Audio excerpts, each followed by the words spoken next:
I feel like being successful is not such a hassle venye nikwanga nafikiria. In fact, success means peace. I shall move out, of which nisha tick your box. Me being in a relationship, oops. Me having a job, at least nime tick your box. Kama nimesecure degree yangu, I've not yet ticked that box. So if I told you're about to turn 25, please. Ladies and gentlemen, boys and girls, men and women, welcome to Sorority Talk KE, a space created by Wamboi to help women like you and myself define our bold, elegant, and futuristic identities. Before I go further, please pick a flower and grab a seat. There is something for everyone. Meshindaje, nimewahata manze, nimewahata. It's been several days of me not posting. In case you do not watch my shorts, anyways, meshindaje, nimewahata manze. Thank you so much for the love that you're showing. Sorority Talk KE. Guys, we are growing every day. I'm so grateful. I do not take it for granted. Okay. Yeah, thank you for being here. In case this is your time here, welcome. My name is Wamboi Veronica. I'm the host of Sorority Talk KE. Basically, I'm just the only person on this show. Plus you get, so we are two, you and me. Yeah, and if at all you're a returning subby, thank you for being here. Thank you for being a resident of Sorority Talk KE. Anyway, last week tulikuwa tunasema stories za kuband, and one thing I realized that in as much as nimeband ama to some extent somehow my bar was low to some point, I feel like my bar has always been high since I was a young girl. Kwa sababu I think this comes with self-awareness. Yeah, once you're aware of yourself, you have mastered yourself, and you saying no inakwanga too easily. Yeah, so for me to say no to quite a number of men, it's because already mi najijua. So self-awareness is equals to self-mastery. So once you are aware of yourself, you have mastered yourself, na ukishaji master, utamaster vitu zingine zenye ziko karibu na wewe, including your men. Yeah. Anyway, welcome to today's conversation. I'm shooting this several days to my birthday, and I'm so excited. Na feel vizuri by the life imekuwa like before 25, and I'm getting to 25. Kuna then versus now. First of all, I'm so anxious. I don't know what this other part of life, entails. My early 20s nilikuwa tu hapo, unajua unajaribu biashara left, right and center, bado kwa kampo. To boyfriends hapa na pale. Friendship, I don't know, female friendships. 2024, I mean my years between 0 to 24 zimekuwa tu like you're just trying to live without money, but you're just there again, and then here comes 25. Hey, let me tell you, Maina, I do not know what to expect. The only thing I know is that mimi bora niko hai, and God being on my side, whatever the society says that at 24 you're supposed to have accomplished, yo ni maoni yenu, ainihusu. Sawa? Yeah, honestly speaking, ainihusu. Because the fact that maybe I'm 25 and I'm not married, I'm 25 and I don't have a child, I'm 25 and I'm not in a serious relationship. If at all I'm to say something like prior my 25th, this is what I'll say. From the spirit of thinking that I'm supposed to have made it by 25, or thinking that my life is gonna fall out perfectly, deliver me, like abstain from me, like withhold from me, because in as much as tukana our plans and we have the vision boards and the prayer boards, I feel like the last say of somebody's life ni God. Anasemanga I'm the Alpha and the Omega, the beginning and the end. So if he began something in me, he will complete it. You get, and God cannot take me somewhere that he knows very well, I'm taking you to that higher self, and then I will not provide for you. I'll just leave you there. I'll desert you. That is not God. So honestly speaking, I've lived my life for the 0 to 24 years, and 25 and beyond is on the hands of God. Otherwise, yeah. But if at all I'm to be very honest, I'm not anxious. I'm so grateful. Like I've lived my life. I feel like nimeishi experience yenye niko nayo si ya 24-year-old. Si ya 24-year-old. And if at all you're about to turn 25, please let me know in the comment section below. How are you feeling? How are you feeling? I don't know. How are you feeling? How are you feeling, baby? How are you feeling? Have you started any business? Are you in a relationship? bado uko kwenu ama usha move out? Are you still friends with your childhood friends? I just don't know. Do you have a car? I don't know. If I told you're about to turn 25, please comment down below. And I feel like 25, we're gonna change the topics that we have. I think it's a high time that we also now start introducing guests in this space, kwa sababu the fact that I'm getting to 25, that means somehow now life is becoming serious, kwa sababu if at all you're to ask me what I want to do with my life, I'll tell you something that 2 years ago ninge answer, but I was not so sure. But right now guys, no, I have an idea. I have a rough idea of what I want to do, where I want to be, what I want to become, who I am becoming, and the girl that I'm becoming, the lady that I'm becoming, the woman that I want to be. I feel like I'm headed there. Okay? Yeah, as of now, we are headed there. We have a map, we took on a directions. Asa ni energy. Yeah. Anyways, today we're talking about then versus now. If at all I'm to redo my early 20s, what would I do differently? Ama unajua kuna vile nilikuwa nafikiria 20 maisha inafaa ikuwe, like at 25 nilikuwa najua maisha inafaa ikuwe, maybe nimesha move out, of which nisha tick your box. Me being in a relationship, oops. Me having a job, at least nime tick your box. Kama nime secure degree yangu, I've not yet ticked that box. So this is then, okay, before 25 and past 25. Well, I'm not yet 25, but by the time I'm watching this video, bado sitakuwa 25, guys. Ama I'll be 25. Yeah, I'll be 25. Okay, fine, I'll be 25. Ama sitakuwa. Naweza upload Friday ama Monday. Sijui. So in case nikwe ama kama sitakuwa, this is my life then versus now. Okay. Number 1, I thought then nikiwa 20, nikiwa 21, nikiwa 18, nikiwa 17, nikiwa 16, nikiwa 10, I thought success meant hustle. Unajua kuamka asubuhi, unaenda job, alafu at the end of the day, ama end month uko na kakitu kwa mfuko. I thought kuwa successful inamaanisha like umehustle, umesweat, unaget like uwezi tengeneza nywele juu, I'm working, so hiyo pesa lazima ni save. I feel like being successful ama hata kupata hiyo grade A, ati lazima like you have to hustle for that grade A. I feel like being successful is not such a hustle venye nikwanga nafikiria. In fact, success means peace. If at all you're peaceful with yourself, if at all you're at peace in your workplace, imagine you're successful. For me right now, success, I'll define success as peace. Provided I'm peaceful, I'm successful. I moved out of my parents' house when I was 23, about to get to 24. And I'll tell you for free, that is one of the biggest and the boldest steps that I took. And right now, I look back and I thank God nili move out at that particular point. So for me, at that point, I felt like success ni kuwa kwetu, na get mtu atakuja anipate nikiwa kwetu, bado sijatoka, and somehow, I was not at peace at home. There was this drive telling me, imagine vero tuamka na uhame, and I moved out and I'm so peaceful. So that is success for me.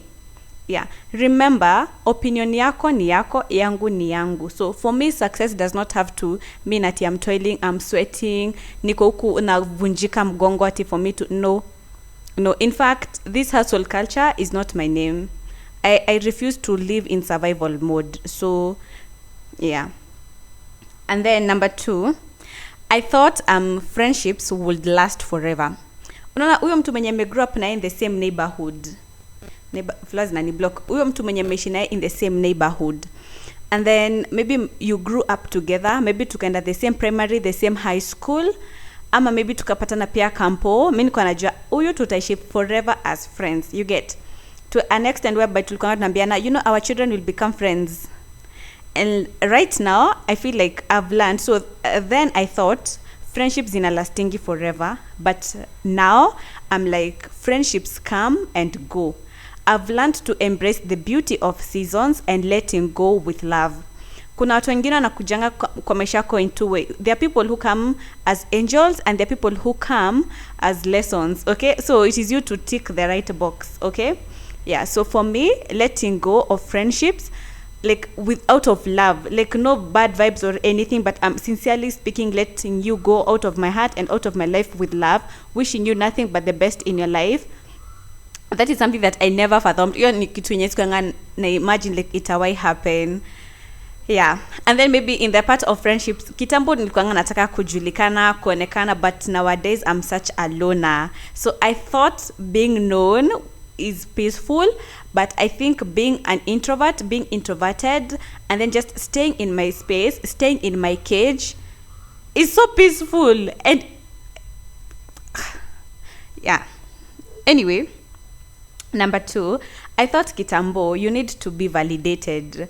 Unaget, so say in my 15, in my 20, in my 17, you get, nilikuanga nataka kwa, I've always wanted to be a girl on TV ama a voice on radio. So every time nilikuanga nataka kufanya kitu, especially yenye inahusiana mimi kuonekana huko nje, nilikuwa like somebody has to tell me I did a good job. Others kama mtu hajaniambia I've done a good job, na nilikuanga nasema sijafanya kazi mzuri. So I was a high school prefect. When I was in high school, I was a prefect.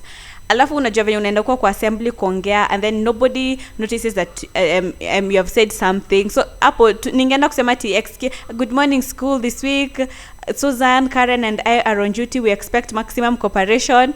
And then unapeana ka quote, work hard pays, and then unarudi kwa class, and then nobody actually tells you that you did a good job. So kitambo niko feel nobody is appreciating what I'm doing. Maybe even right now I still have that fear of what if I post something and then nobody will like. So kitambo I had that desire and the need to be validated, but now I validate myself. Like I wake up, the first thing that I do, I post something and I like it myself. I wake up every morning, I draw my curtains, I look myself in the mirror and I'm like, Vero, you're so beautiful. Vero, you're so bold, you're so brave, you can conquer everything, you can achieve anything that you put your mind into.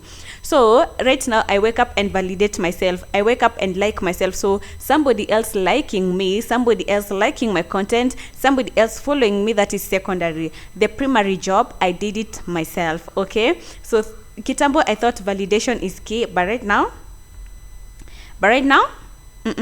I validate myself. Your like is secondary. And then number 3, I thought having money, getting a corporate job is real happiness. Guys, I thought waking up at kwenda kwa ofisi ya mtu kama nimevaa tu heels na tu laptops, alafu tena nimetengeneza braids, niko na nails, niko na car watch, niko na jewelry na nukia vizuri. I thought hiyo ni ku make it in life, but let me tell you Maina, right now the way napenda kulala, mimi hata ukiweza nipatia kazi ya 9 to 5, not unless niweke alarm 3 am. Hey, well, sikatai 9 to 5 is good by them. Hey, but let me tell you guys, I think happiness is a state of mind. Hakuna siku yenye utapata job, sijui safari kama upate job wapi alafu useme I've made it in life. Happiness is a state of mind. Unaweza kuwa nayo 9 to 5 and you're not happy, and I feel like I thought having a 9 to 5 a corporate job is my happiness until I found out that Vero, by the way, you're more into entrepreneurship and business more than you're like, I'm more into entrepreneurship and business than I am in corporate 9 to 5. So, but anyway, right now I do not have the capital to start my business and entrepreneurship. I have to eat my frog of a 9 to 5. So I thought like having a corporate job, mtu ame make it, but voila, hey, voila, no. Yeah, no, happiness is a state of mind. So ata kama spending 9 to 5, this is not something that I would want to do for the rest of my life, provided I am here right now. This is what will make me happy. This is what I have. This is exactly what I'll consume. So yeah. And then kitambo I thought like talking to multiple men, you talking to multiple men, alafu kuna huyu anakutaka, ule anakutaka ni big deal. But right now I'm like, no. Yeah, no. Thank you. In fact, mi hata usinipigie simu, mi hata usini text, just a reply nikijisikia. And your life changes a lot. Like change is constant and change is beautiful. Growth is a beautiful process. Me in my teens, in my prime guys, nilikuwa nafikiria kuandikiwa barua. Hiyo ndio, at that time it was okay, but right now kuandikiwa barua is okay, but from multiple men No, but hata nikiwa high school, I never received letters from multiple men. I knew I just need one. My bar has always been high, guys. But anyway, I thought like talking to multiple men is a game changer. But one man is enough, provided I have the attention of one that I sincerely respect and he loves me. That is enough. These other things are secondary, and I don't think I have time for that. And then kitambo, I thought by 25 nitakuwa nimejenga nyumba. I thought by 25 nitakuwa nimeolewa. I thought by 25 nitakuwa nishapata mtoto. I thought by 25 nitakuwa nishapata passport na nikaenda South Africa na Paris. But now niko tu na time na niko tu na vision board. Yeah. And then I thought in my prime, ukipata kitu ndio unashukuru. But sasa nimekuja kurealize hata kama hauna, shukuru. Whatever you have is by the grace and the mercy of God, and you are exactly where you're supposed to be. Yeah, so kitambo I thought nikipata kitu ndio nashukuru, but right now I'm like, provided I maneuvered and that job was done either way, I'm grateful. Provided I've eaten, provided my rent is paid, provided nimevaa nguo, provided my hair is done, in as much as there's a place that I want to be and then there is where I am right now, I'm so grateful for this. You get, and I think one of the biggest lessons that I've learned even in my like my whole life is the power of gratitude. Not only as a 25 to be, but even as a 25 and below, is the power of gratitude. Kwa sababu gratitude nafanyanga you become contented and satisfied for what you have, what you currently have. So kama sasa tuseme mtu aniekea hapa popcorns alafu zijae, so basically nitaikula tu hivi na get. Alafu niko nimeshikilia hivi popcorns, nione mtu mwingine akipeana crisps. So mimi nikienda kuchukua hizo crisps naweza angusha hizi. Alafu nifikia hapo hata nikose kuzipata. So naenda kulose hiyo na hii. So in the process of me getting to where I want to be, this is what I have right now, and I'm so grateful for it. My small space that has given me satisfaction, and I'm so proud of my house, my job, my current education level, my current state of life, my friends, my M-Pesa balance, my relationship with God, with myself, with my mom, with my siblings, with my significant other. I'm so grateful for that, honestly. And if at all I'm to relive my life again, I'll still live the way I lived before. Yeah, like I have nothing to regret. In fact, more than I am here podcasting, I wish you guys will just see my heart. I'm so grateful. So then I thought, nikipata gari ndio nashukuru. Well, hiyo gari kikuja nitashukuru, but hata kama sina nitashukuru, because I've come from far and I'm going further, and this is not my current this is not my destination, this is just where I am. Sasa tuko sisi ni pilgrims.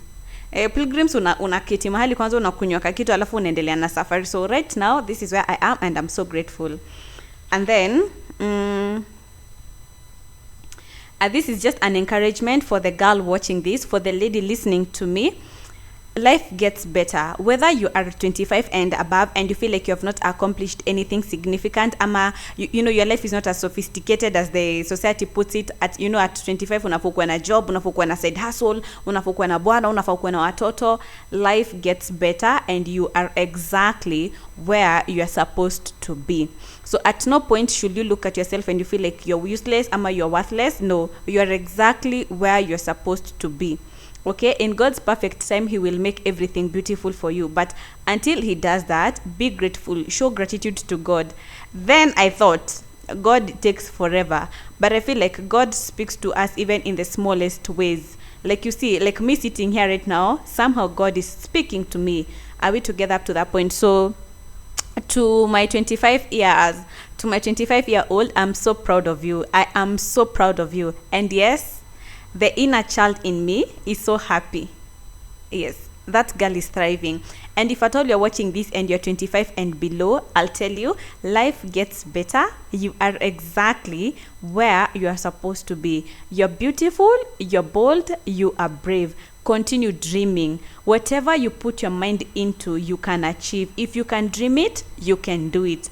Dream big kabisa. And to my future self, I cannot wait to see you. I'll look back into this moment and see the hand of the Lord in it. Until then, do have yourselves a nice weekend. happy birthday to me. Do have yourselves a nice time. And if at all you're watching this and maybe your birthday is around April, whatever time you'll ever watch this video, and birthday yako iko hapo karibu, happy birthday to you, happy birthday to us, happy birthday to everybody who has nobody to wish for them a happy birthday. From me to you, happy birthday. Yeah, and if I told them to be given another life, I'll still choose my life. I'm so grateful for me. Anyway, bye. Thank you so much for watching. Show us some love. Until next time, do have yourselves a blessed time. Kwaheri.